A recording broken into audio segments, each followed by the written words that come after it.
Түш жоруу деген эмне? Түстө жанагы өзүбүзгө жорумуз керек па, жормай койсок эчтеке этпей ма? Түстө өлкөнүн боогу деп немесе түстө жакшылыкка деп жүрө берүүгө бола ма деген маселе тууады. Ал энди биринчи айта кететін нерсе бул жерде түш жоруу экиге бөлүнөт. Кылым замандардан, атам замандардан түш жоруу экиге бөлүнөт. Бул жалпы түш жоруу және де мамандардын, профессионал мамандардын түш жоруусу. Бизде азыр коомдо көбүнесе жалпылама коомдук түш жоруу калыпташып кеткен. Ол деген мисалы түсүмдө бөлөмдү көрдүм дейди, түсүмдө корбомду көрдүм турмуш куруп аткан, түсүмдө корбомдун ажеси өмүрдөн өтүп атыр экен дейди. Мына ушундай түстөрдү биз корбом мени ойлоп жүр, сагынып жүр деген сыяктуу жалпы коомдук санамен осулай жорый саламыз. Ягни өзүбүзгө эч кандай да әсерин тийгизбейбиз. Өзүбүздүн басымызга, өзүбүздүн өмүрлүк проблемаларыбызга чечим чыгарууга бул түстү пайдаланбайбыз. Бул жалпы жоруу. Ал профессионал жоруулар. Бул түстү профессионал жорууга айтатын болсоңуз, ол албетте сиздин өзүңүзгө түстү жоруп беретін болады. Себеби түс деген бул адамдын пайдаланатын нерсеси. Мисалы адам ооруп калса дәрі пайдаланады, бир не истерин билмеген кезде аке шешеси менен акылдашуу мүмкүн деген сыяктуу адам жалпы өзүнүн кажеттилигин өтөө үчүн башкаларды пайдаланады мисалы. Ол сондай заңдылык. Сол сыяктуу бул түсте адамдын өзүнүн жеке өмүрүн, жеке маселелерине пайдаланууга жиберилген Кудай тарапынан берилген бир көптөгөн жеңилдиктердин бирөөү кана. Энди ол түс калай жорулады? Мисалы түсүмдө дейди, корбомду көрүп атырмын, ол турмушка чыгып жатыр дейди. Бул түстө сен корбоң деген экинчи жагдай, ягни экинчи түш жоруу жагдайы менен сенин корбоң бакыттуу болот, турмушка чыгады деп жорса, онда сизге сурак, ол түстү сиз эмне үчүн көрдүңүз? Ол түстүн көрүү сизге эмне үчүн керек? Былайча айтканда, бекер нерсеге сиз эмнеге энергия куртуп жатырсыз? Ол адам өзү турмушка чыгатынын түсүндө көрүп, неге өзү кубанбайды? Міне осы маселе. Сол себепте де bunday түстөрдө сиздин өзүңүзгө жорулады. Бул жерде айта кетем, түш жоруудун 3 түрү болот. Бул деген мисал түс, және де арнайы жанагы сезим түстөрү, және де аян түс баршамыз билетін. Осы саланын бирөөүндө мисал түспен сиздин бул түсүңүз жорулатын болады. Эгер түсүңүзгө бөтен адамдар кирип, жана корбоңуз, коллегаңыз немесе маркум болуп кеткен борон ауылдагы көршүңүз кирип жаткан болсо, онун баарын кирүүчү адамга жоруп аткан, ягни маркум адамга, сол корбоңузга жоруп аткан болсо, онда сизде эч кандай адамчылык мән болмойт, сизде адамчылык касиет, өз-өзүңүздү тулга ретинде сезинүү болмойт. Сиз бир башкаларды куткаруучу, башкаларды ойлойтун бир корапка, ящикке айналып кетесиз дагы, сиздин бүкүл өмүрүңүз, энергияңыз башкаларды коргоого, башкаларды ойлоого өтөтүн болот. Натыйжесинде сиздин өзүңүздүн ден соолугуңуз, каржылык жагдайыңыз, өмүрүңүз бул түскө кирип аткан реттелмей кала беретін болады.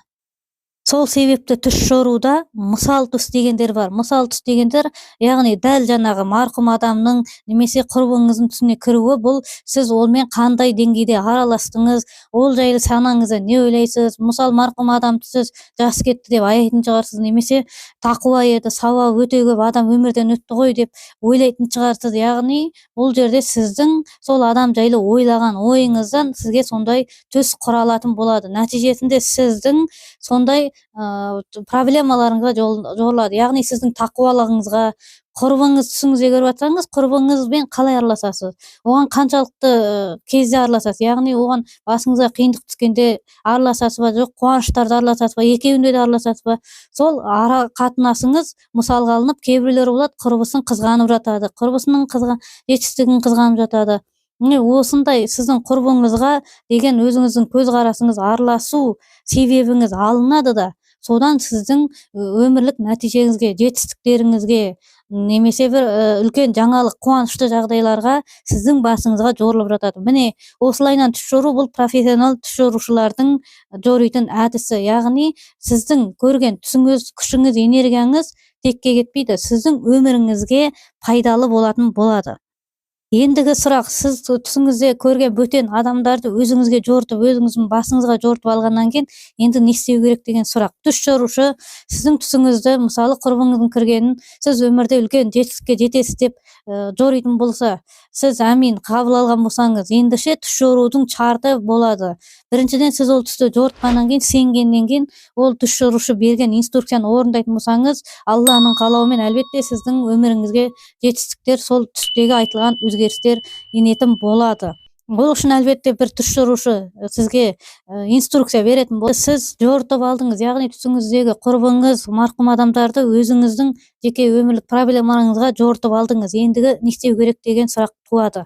Біріншіден, түш жорудың шарттары бар. Бірінші, сіз өзіңізге ыңғайлы түш жорушыны тапқаннан кейін, яғни кез келген түш жорутушыға емес. Түш жору бұл адамның өзінің санасының ілімі болған себепті сіз сол түш жорытып атқан адамыңызды қаншалықты сізбен ой пікірі санасатын адам, қаншалықты мысалы сіз онымен сұхбат құрсаңыз тіл табыса алатын адам екеніңізді, көзқарастарыңыздың бір екенін білуіңіз керек. Мысал ретінде сіз ырымшыл болсаңыз, ол адам діншіл болса, немесе сіз есеп қисаппен жүретін ол адам бір әдеби тұлға болса, сіздерде ортақ бір нәрсе шықпауы мүмкін. Яғни сіз өзіңіздің түсіңізді жорытатын адамды өзіңізге ыңғайлы, ұнайтын, қарапайым тілмен айтқанда жақсы көруіңіз керек. Сол кезде ғана түш жориды. Екіншіден, ол адамның түсінің жорып бергеніне сенуіңіз керек болады. Сенгеннен кейін үшіншіден ол түш жорушы сізге инструкция беруі мүмкін. Былай қыл, осылай істе, мынандай қыл деп. Ондай жағдайда әлбетте сіз сол инструкцияны орындайтын болсаңыз, сол жорып берген түсі иншалла сіздің тағдырыңызда болады. Мысалы, ол айтуы мүмкін, қуанасың, үлкен жетістікке жетесің деп. Бұндай жағдайда сіз білуіңіз керек, яғни әрбір көріліп атқан түс ол сіздің миыңыздан тыс емес, оны да айта кетейік, яғни ол сіздің белгілі бір деңгейде бір ойлаған, сәтке ойладыңыз, күні бойы ойладыңыз, ойлаған нәтижелеріңіз болады. Демек, сіз ол жақсылықты өмірде расымен күтушісіз. Демек, сіз білесіз. Мысалы, осы бір жексенбі кезінде менде деген бір встреча болады жігітпен, соған ноғым түйесін, немесе мен мына жақта бір сауда жасаймын, сол саудам мен енді бастаймын, мен соны ары қарай алып кетуім керек. Яғни сіз осы жорылтып атқан нәрсені ішіңізде білуіңіз керек.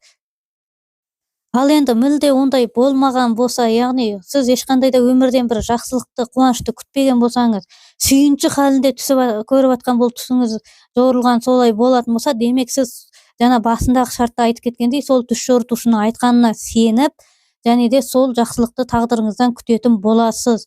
Және де айта кететін нәрсе, түш жорудың срогы деген нәрсе болады. Яғни сізге бір түш жорытушы және сіз қуанасыз деп жорып берген кезде, оны сіз білмеген жағдайда оның срогы қашанға дейін болады? Ол орындалғанға дейін, егер ол ақыреттік түстер болса, ол өмір бойына жалғасады. Яғни мысалы ақыреттік түстер, жәннатты боласың, сауабың көп болады, пайғамбар саллаллаху алейхи вассаламмен бірге тірілесің деген сияқты жорулар, бұлар мәңгілікке, ақыретке дейін сізбен бірге баратын түстер болады. Ал енді қуанасың, жетістікке жетесің, қаржылай жағдайың жақсарады деген түстер орындалғанға дейін сіз күтесіз оны. Мысалы, ол 24 жыл желтоқсан айында жорылған болса, ол келесі 26 жылдың желтоқсанында, немесе осы 25 жылдың жаз мезгілінде орындалуы мүмкін. Сол орындалған сәттен сізде сезім болады, міне түсімнің жорылуы осы еді деп.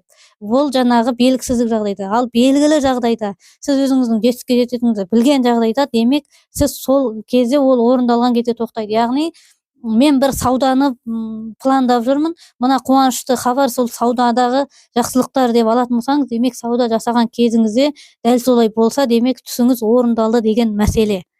Ал енді жалпы менің жағдайымда түс көп жағдайда адамның ішкі сезімдеріне, әлі басталмаған ниеттеріне жорылады. Яғни түс деген бұл ескертуші әрі сүйінші болған себепті көбінесе сізге ескерту ретінде келеді. Бұлайнан жасасаң сен банкрот боласың, бұлай жасасаң семьяңнан айырыласың, осылай жасасаң денсаулығың құртасың деген сияқты ең алдымен ішкі ниеттерге түсті жоримын. Мысалы ретінде айтайық, бір адам әлі неге барған жоқ, жұмысына барған жоқ, бірақ түсінде көріп жатыр, ол коллегиясымен, яғни жорылуы солай болды, жаңағы коллегиясымен ұрысып қалды. Оның себебі өзінің ұйқысының қанбауы еді. Яғни жорылуы осылай болады. Ол әлі барған жоқ жұмысқа. Ол маған жорытты, мен осылай жорыдым. Бұл жерде не? Бұл жерде ескертушісі және де сіздің ниеті, ішкі ниетіңізге жорылып тұр. Яғни жұмысқа ұйқың қанбаған халде, настроениең жоқ кезінде барсаң, сен коллегаңмен ұрысып қаласың, сөйтіп быт-шыт жұмысыңның барлығы сәтсіздікке ұшырайды. Бұл ескертушінің халі болады. Ондай жагдайда ол адамга инструкция бериледи. Демек сен жумуска көңүл күймен бар, кофемен болсун уйкуңду ач, кичине серуендеп, күчтүү позитивдүү көңүл күймен барсаң, бүгүнгү болатын неприятный окуйганы өчүрүп тастайсың деген. Бул аян түстүң эскертүү бабындагы түсү осулай болады. Эскертүү инструкция бериледі. Ал энди сүйүнчү түсү бар. Бул сүйүнчү түс калай жорулады? Бир адам мисалы баардык адам менен урушуп жүр, күйөөү менен де мисалы жүргөн жеринде баары менен урушуп жүрөдү. Сосын ол түсүндө көрөдү. Онун жорулугу былай болот: сен эч кандай мунайма, сенин Кудайдын алдындагы дарежең жакшы. Сен өйткөнү акыйкат үчүн урушупсуң. Ягни ол адам динди убагыздоо кезинде урушуп жүргөн болушу мүмкүн. Бул жерде ол адам өзүн мыжып жүрүшү мүмкүн. Мен жаман адаммын, мен осы дин үчүн баары менен урушуп биттим, баардык жерде урушса берем, демек мен жаман адаммын. Осундай позициядагы болгон адамга түсүндө сен уайымдама, сен деген Кудайдын алдында дарежең жакшы деген сүйүнчү түсү көрүлөдү жана солай жорулады. Бул сүйүнчү түс, ягни адамдын өзүнүн ички ниетиндеги өзү тууралуу багасын көтөрүү. Сен Кудайдын жанында жакшысың деген. Және мисал түс пен сезим түстөрүндө айта кетейик, көп адам буну чатастырады. Сиз буну албетте сиз мага жорткан кезиңизде кайсы мисал түсү, кайсы калау түсү экенин билүүңүз керек.